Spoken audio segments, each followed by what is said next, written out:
The views expressed on the Nova Society are those of the panelists and guests and do not necessarily reflect the views or opinions of the Phoenix Research Institute or any institution which any panel member is associated. Reproduction or dissemination, other than for the purpose of education or information without the express written permission of the Phoenix Research Institute or Nova Society Media, is strictly prohibited. Welcome to season number 4 of the Nova Society. I'm your host, Dr. Brooklyn Ann Weldon, and I'm here with the panel, Dr. Scott Gershwer and Dr. Mark Bount. Today, our panel will be answering listener emails, and we have a question from Mike.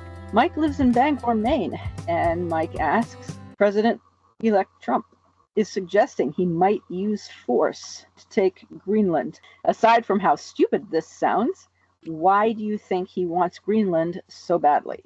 Great question, Mike. My understanding is that when Trump looks at the map, he sees Greenland as being this enormous place and he wants it. But the maps distort how big Greenland actually is. And when he realizes that it's not as big as he thinks it is, he's going to kind of lose his attention span for that one. Maybe he just wants to get it so he can call it Trump land. I don't know. I mean, I did see somewhere where he said it was part for our economic security. I really don't understand that comment. Greenland doesn't really have this big infrastructure of industry anywhere. What Greenland does have are minerals, rare minerals, and other important, I guess they're all minerals, things for computer chips and so forth that China has that, under the ground that we do not have here. And so if we owned Greenland, we would have the ability to extract those freely. And we would own all those minerals and resources. And that is what the interest in Greenland is. Trump was interested in owning Greenland the last time in his first administration and was told that it was not for sale. Trump being transactional, he feels that everything is for sale. However, if Denmark refuses to sell it, Trump feels that apparently force is just fine. Even though he had said that he was going to keep America out of foreign engagements and he was not anybody who is going to be using our military to do anything, although apparently he wants to use the military at home to remove immigrants. And so how the military is going to be doing two things at one time, both being used illegally at home and being used to against an ally, Denmark, splitting making our military rather thin. And of course, it is a very definitely a hostile act. So that's the interest is in the what's under the ground there. I heard from the governor of Oklahoma, by the way, that people who graduate high school have 3 paths. They can go to college, they can go to technical school, or if they don't do either of those things, they have to join the military. And those are going to be mandatory requirements. I don't know when that's going to start, but that would apparently add to our military. I don't know if that's only for young men or if women are going to have a non-combat role, but apparently this is something that the governor of Oklahoma wants to put into law there. So the size of our troops will already be increasing if that comes to fruition there. So I don't know if that helps either of you. And if you feel that, in fact, only Congress can put the military out to good use, yes, but I don't see that Congress is really going to do anything that's going to contradict what Trump wants, right? What do you see? Do you see that this is something that can actually happen? What are we talking about now? Greenland again? I'm sorry to be so confusing in my approach.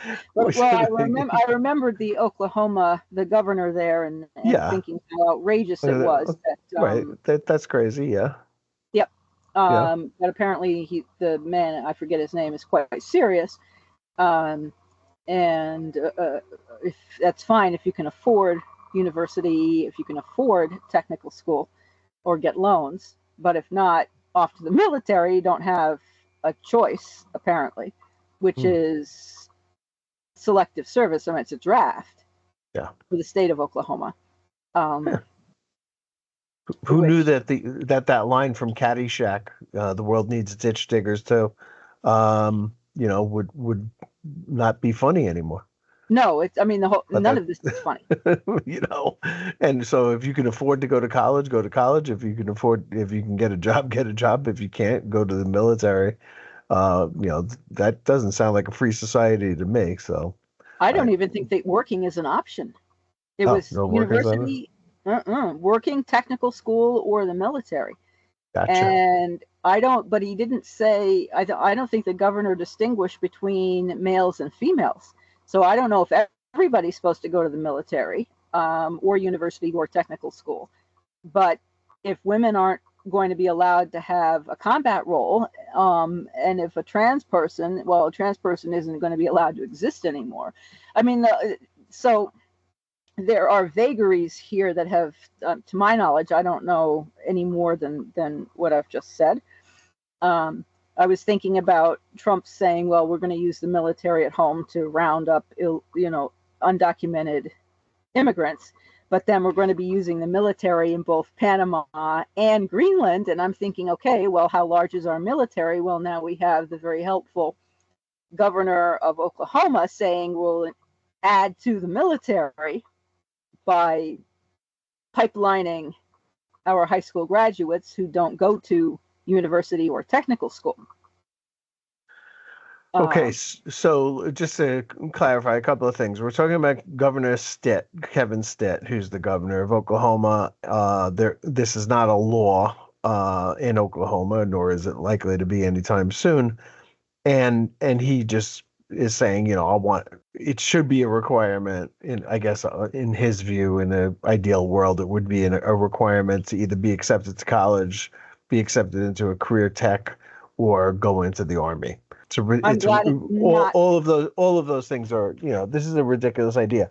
Now, the idea of drafting people into the military so that they can be used for roundups here in the States, for which would include rounding up children and families and stuff and putting them, I guess, on trains or, into camps and things like that. It's a plum assignment there.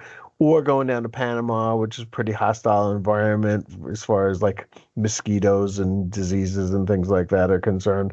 Or at least it was when we built Trump always likes to exaggerate. So he said we lost 38,000 people, U.S. citizens in the building of the Panama Canal. I believe the Panama Canal was mostly built by people from other countries. I do believe that 5,000 people lost their lives to yellow fever and stuff like that. But again, it's, the equator is hot. And so that would be a hot one. So I guess if you like hot, you get to go to Panama. And if you don't like it hot, you want it cold, you get to go to Greenland, and probably the northern part of Greenland, where the Russians are going to come rushing across the what's left of the ice, or using newly opened waterways thanks to global warming, and invade the north of Greenland. So we have to protect our northern flank by having troops up there. Again, this is just stupid crap by Trump and the rest of them. The only real reason for him to bring any of this stuff up, as I've said before, is to condition people to think that it's okay for Putin to invade other countries. And this is an example of what we would like to do.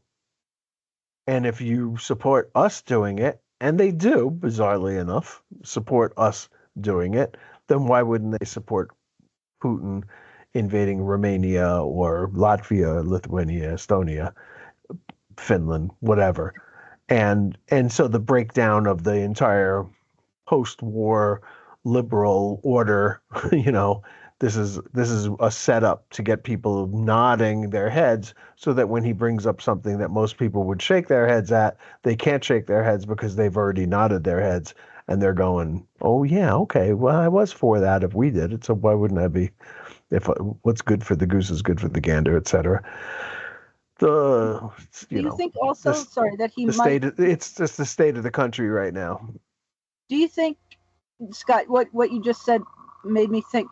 Do you think also that Trump might be preparing his base for our not protecting Taiwan if President Xi were to? Okay. Huh. I mean, he just said last week that that Taiwan stole our business, our chips business, and that we're not happy with them. So if China wants to take them over, he would be inclined to punish them by allowing that to happen. He didn't seem to address the fact that 90% of the chips in the world are still made in Taiwan, and that we're not quite ready here to take over that business. He certainly did nothing to make us ready to take over that business, and doesn't seem to to acknowledge the reality, the economic or socio-political realities of the world that we live in now. He just doesn't like the post-World War II liberal order that we have thrived under, and he wants that gone because he likes to portray us as suckers for those other people who in other nation states who are, in his view, taking advantage of the order that we set up, and we get nothing out of it and they get everything out of it. Again, it's just ridiculous stuff. The tip-off, for those of you who are looking for a tip-off, is that those states that are looking to replace the United States and our world order, right, which includes NATO and a bunch of other, and the UN and a whole bunch of other institutions, is that they're creating their own institutions or trying to create their own institutions, right? So you have BRICS and you have various alliances that would help China and Russia and India become power brokers in the same way that the United States has been, with other things like the Shanghai Cooperation Organization and the Asian Infrastructure Investment Bank, replacing the ones that we have, the IMF and all the other tools that we have here. They're trying to replace what we have with what they aspire to have, but our leadership here doesn't like what we have and is willing to do that. Doesn't seem to think that the fact that they're trying to imitate what we have created over a 70, 80, 90-year period now is worth keeping, but it is certainly worth them trying to create it or recreate it on their own terms. It's just, short-sighted, stupid, whatever you want to say. Sorry, my Trump derangement acting up. Hopefully nobody can even hear me and my microphone's not even on. Mark, what do you say? Thank you, Scott. I say no. Just simple. Huh? No, we're not going to take over Greenland. We're not sending the military. The Oklahoma governor, okay, great. I mean, if you live in Oklahoma and that's what you want, okay. If you don't, find a new place to move to. It's just crazy stuff. And I just, we have serious problems, and I can't go down the rabbit hole. Every time the galactically stupid open their mouths and say something, I just can't do it, and I won't. So my answer is no. Yeah. There's just one more thing about Governor Stitt. He from what I just read, he only has what's best for Oklahomans at heart. And he thinks that every Oklahoman should have a good future, and this is how he plans to get it for them. But when it came to accepting federal money to keep kids fed in his schools, he turned that down.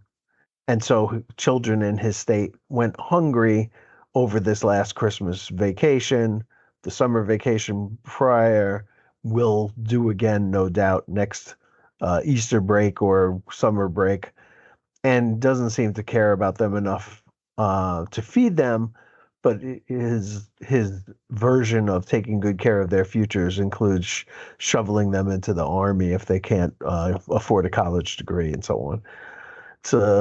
It's a real bizarre world we're living in right now, or at least the country. I don't know. Thank you.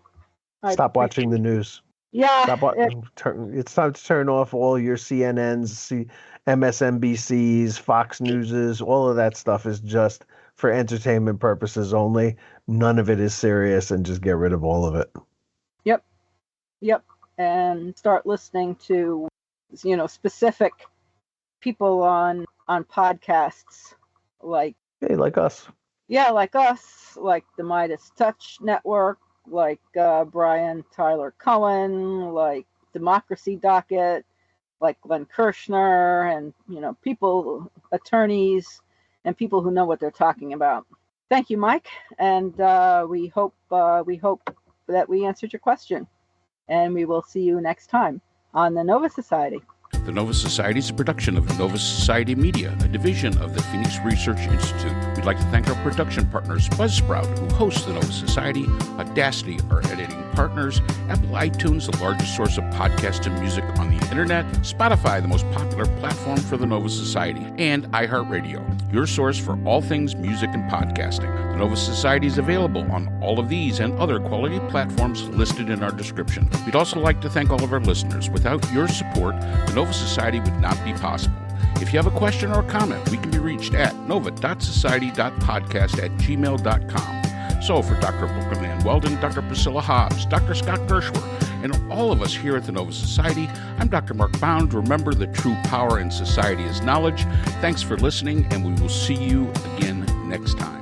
We'd like to thank our sponsor for this episode, BH Conflict Resolution Services, a full-service dispute resolution firm offering expert and cost-effective mediation services to couples, groups, and businesses.